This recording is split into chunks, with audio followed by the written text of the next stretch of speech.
प्रारंभ। गांव की सुबह। सुबह का समय था। सूरज की पहली किरणें खेतों पर पड़ रही थीं। पक्षियों की मधुर चहचहाहट वातावरण को जीवंत बना रही थी। गांव के किनारे पर एक छोटा सा घर था, जहां किसान राम अपनी पत्नी जानकी और दो बच्चों लव और मुस्कान के साथ रहता था। हर दिन की तरह राम सूर्योदय से पहले उठ गया। वो अपने खेत की ओर चला।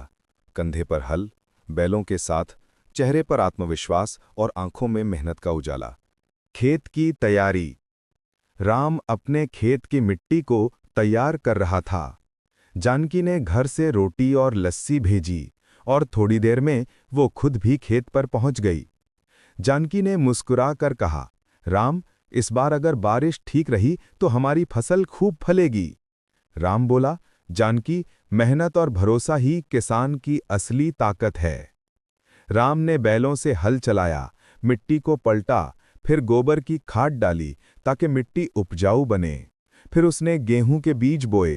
हर बीज में उसका विश्वास और उम्मीद थी। बारिश की प्रतीक्षा।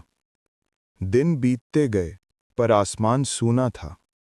लव ने पूछा, पापा, बारिश क्यों नहीं आती? राम ने आसमान की ओर देखते हुए कहा, बेटा, प्रकृति की अपनी चाल है, हमें बस कोशिश करते रहना चाहिए।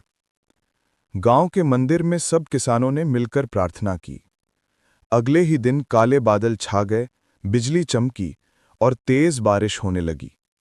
राम और जानकी खुशी से नाच उठे। बच्चे मिट्टी में दौड़ने लगे। मिट्टी की खुशबू से पूरा गांव महक उठा। फसल का अंकुरण।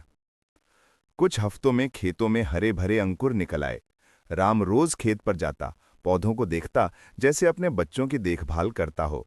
वो कीड़ों से बचाने के लिए नीम का घोल बनाता, खेत की मेंढें ठीक करता और पानी की व्यवस्था करता। लव और मुस्कान भी खेत में खेलने जाते और कहते, पापा, ये तो हमारे जैसे छोटे छोटे बच्चे लगते हैं।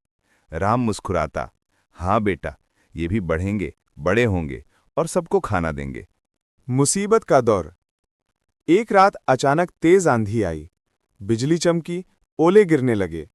जानकी घबराकर बोली, राम, फसल तो बर्बाद हो जाएगी। राम ने उसे शांत किया, घबराओ मत, जो ईश्वर ने दिया है वही संभालेगा। सुबह जब वो खेत पहुंचा, कुछ पौधे गिरे हुए थे। राम ने फिर से मिट्टी जमाई, पौधों को सीधा किया। उसने हार नहीं मानी। धीरे धीरे मौसम ठीक हुआ और फसल फिर खड़ी हो गई। महीनों की मेहनत के बाद खेतों में सुनहरी लहरें लहराने लगी।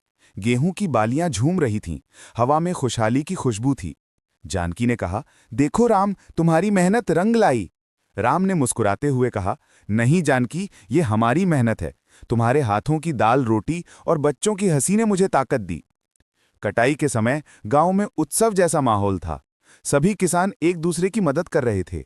लव और मुस्कान बालियां तोड़कर दौड़ते हुए बोले, पापा, देखो, हमारी फसल सोने जैसी चमक रही है। फसल की बिक्री और गर्व का पल। राम अपनी फसल मंडी में ले गया। उसकी गेहूं की गुणवत्ता देखकर व्यापारी बोला, भाई साहब, ऐसी फसल तो पूरे जिले में नहीं देखी। राम को उसकी मेहनत का सही मूल्य मिला। गांव के प्रधान ने उसे साल का सर्वश्रेष्ठ किसान घोषित किया। राम ने अपने बच्चों को गोद में लेकर कहा, बेटा, मेहनत करने वाला कभी खाली हाथ नहीं लौटता। अंत। सुकून की शाम।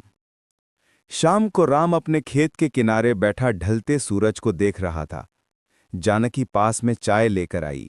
लव और मुस्कान खेत में खेल रहे थे। राम ने कहा, देखो जानकी, किसान का जीवन कठिन जरूर है, पर जब फसल लहराती है तो सारे दुख मिट जाते हैं। जानकी ने मुस्कुराकर जवाब दिया, तुम जैसे लोग ही धरती के भगवान हो, जो सबका पेट भरते हो। चारों ओर हवा में गेहूं की बालियां झूम रही थीं। ये थी मेहनत, उम्मीद और प्रेम की सच्ची कहानी। कहानी का संदेश। मेहनत और विश्वास से हर मुश्किल को हराया जा सकता है। किसान देश की रीढ़ है, उसकी मेहनत से ही सबका जीवन चलता है। प्रकृति से प्रेम और धैर्य ही सफलता की कुंजी है।